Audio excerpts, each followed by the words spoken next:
Halo teman-teman, kembali lagi di channel 11 Hardware dengan Bumi di sini. Dan kali ini kita kedatangan laptop lagi dari Asus dengan serinya ROG Flow X13. Cuma bedanya, unit yang ada di kami ini adalah yang versi layar 4K 60Hz. Ya, ini adalah laptop gaming tapi dengan desain yang sangat kalem dan simple ya. Dan di sini bisa kita lihat kayaknya baru kali ini saya melihat laptop ROG di mana logo mata ROG-nya itu tidak tampak dengan kentara ya. Logo ROG-nya ada di sudut kecil seperti ini gitu. Jadi nampaknya laptop ini tidak hanya untuk laptop gaming tapi juga bisa dipakai untuk laptop kasual, kantoran ataupun laptop para pebisnis gitu. Dan laptop ini juga keren karena layarnya sudah touchscreen, sudah layar sentuh dan bisa kita jadikan mode 10 ya. Seperti ini, dan juga bisa kita jadikan mode tablet seperti ini. Nah, seperti apa sih impresi kami terhadap laptop ini? Namun sebelum kita mulai videonya, jangan lupa untuk subscribe dulu channel 11 Hardware dan follow Instagram kita di @11.hardware. Laptop ROG Flow X13 ini dirilis dalam beberapa versi. Namun sayang, versi layar 4K 60Hz yang ada di kami ini belum rilis di Indonesia. Secara spesifikasi, laptop ini ditenagai prosesor AMD Ryzen terbaru untuk laptop, yaitu Ryzen 5000 series. Kini, penamaan Ryzen untuk laptop dan PC desktop sama-sama menggunakan generasi 5000 series, dan keduanya juga memiliki arsitektur yang sama, yaitu Zen 3. ROG Flow X13 yang ada di kami ini menggunakan Ryzen 9 5980HS. Buat kalian yang masih belum hafal seri Ryzen 5000 mana saja yang hadir di laptop, kalian bisa cek tabel berikut ini. Ryzen 9 5980HS ini adalah prosesor terkuat kedua setelah versi HX-nya. Versi HX-nya sendiri memiliki TDP di atas 45 watt, sehingga memiliki boost clock yang lebih tinggi dibandingkan versi HS yang kita bahas kali ini. Ryzen 9 5980HS ini hadir dengan tenaga 8 core dan 16 thread, beda dengan versi desktop yang pakai 12 core dan 16 core untuk versi Ryzen 9-nya. Terdapat GPU internal atau iGPU, yaitu adalah Radeon Vega 8 yang menjadi satu dengan chip prosesornya. Laptop ini juga dibekali GPU discrete, yaitu adalah GeForce GTX 1650 Max-Q Design GDDR6. Untuk RAM-nya sudah 32GB dual channel yang sudah menyatu dengan mainboard-nya. SSD 1TB NVMe dan laptop ini menggunakan layar 4K 13,4 inch. Dari sisi desain bagian luar laptop ini menggunakan aksen karbon bergaris tanpa ada logo mata ROG yang besar. Logo mata ROG-nya ini bentuknya kecil yang berada di sisi kiri bawah laptop. Menurut saya, desain seperti ini akan membuat ROG Flow X13 ini tidak terlihat gaming banget. Sehingga kita bisa menggunakannya untuk keperluan kantoran ataupun bisnis, di mana laptop ini tidak terlihat mencolok ketika kita sedang rapat ataupun presentasi. Laptop ini sangat ergonomis dan praktis karena dapat kita lipat layarnya untuk menjadi mode 10 ataupun mode tablet. Ketika layarnya dibuka melebihi 90 derajat, maka otomatis keyboardnya ini jadi tidak berfungsi, sehingga kita tidak perlu khawatir akan typo ataupun berjalan fungsi tombolnya. Seluruh fungsi laptop akan dipindahkan melalui layarnya yang tentu sudah support layar sentuh. Asus juga menyediakan bantalan karet kecil di bawah bodi supaya tidak terbaret ketika layarnya dilipat. Laptop ini juga termasuk tipis dan ringan untuk sebuah laptop gaming. Beratnya hanya di 1,3 kg saja dan ketebalan maksimalnya hanya di 1,58 cm. Kita beralih ke bagian layar. Layarnya ini memiliki ukuran di 13,4 inch saja, namun sudah memakai resolusi 4K di aspek ratio 16:10. Dengan aspek ratio yang segini, tentu bentuk layarnya akan lebih mengotak, tidak wide seperti 16:9. Berbeda dengan ROG Flow X13 yang lain yang masih pakai panel IPS level, panel dari SKU yang ini sudah pakai panel IPS dari Sharp dengan color space di 100% sRGB. Brightness-nya juga sudah lumayan tinggi di maksimal 334 nits walau tidak setinggi versi layar ZenBook yang rata-rata berada di atas 400 nits.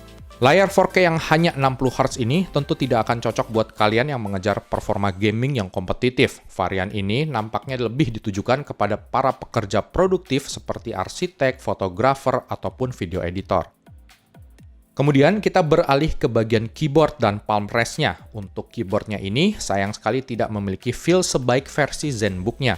Terdapat backlight berwarna putih dengan 3 tingkat kecerahan warna, namun belum ada nyala RGB-nya.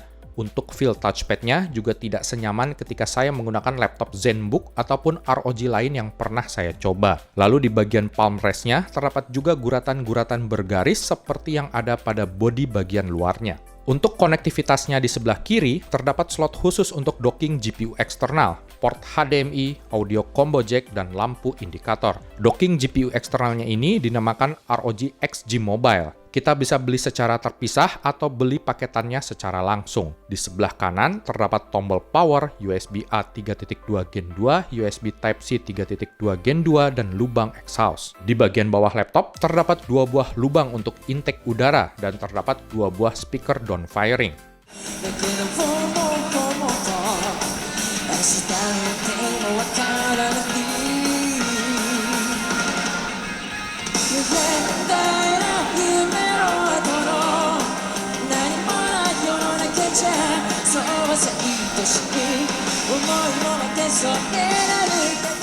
Oke, ini adalah kualitas video dari laptop ini, 720p 30 fps. Di ruangan saya ini lagi ada AC, ya, kipasnya paling kenceng. Kemudian kipas dari laptop ini juga lagi berputar kenceng karena saya habis main game. Gimana teman-teman suara saya? Kualitas suaranya bagus atau enggak?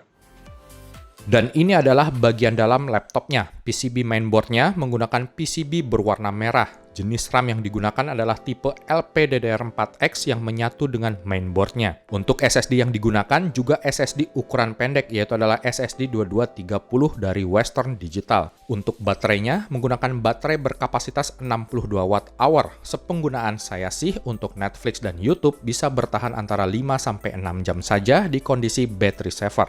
Untuk sistem pendinginannya, laptop ini menggunakan 2 buah kipas dan 2 buah heat pipe yang cukup lebar. Terdapat 3 jalur pembuangan panas, yaitu adalah 2 buah lubang ke belakang dan 1 buah lubang di sebelah kanan laptop.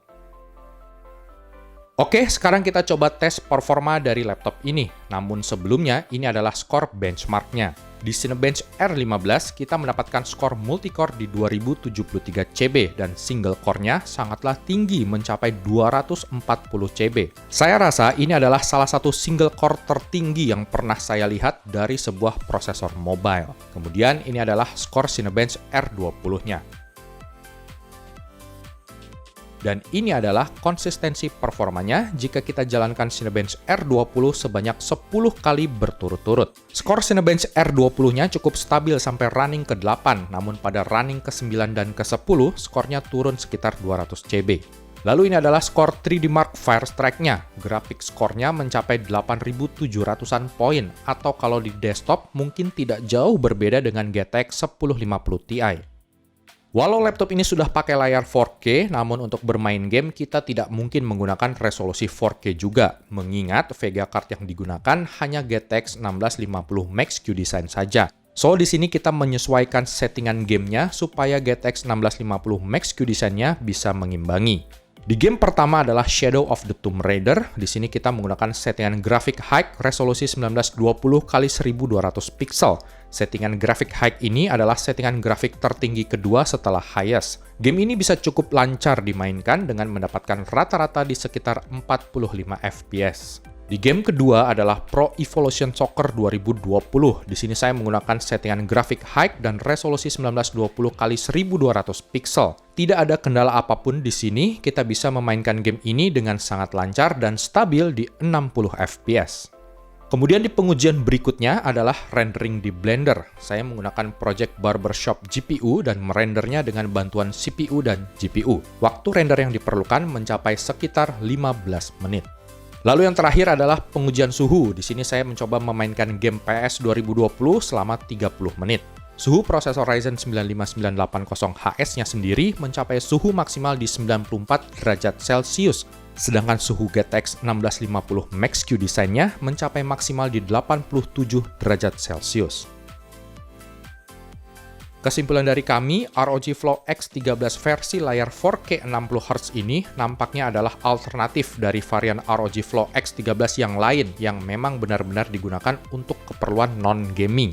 Selain layarnya yang lebih cocok untuk kegiatan produktif, laptop ini juga cocok untuk pekerjaan yang lebih membutuhkan performa CPU ketimbang GPU.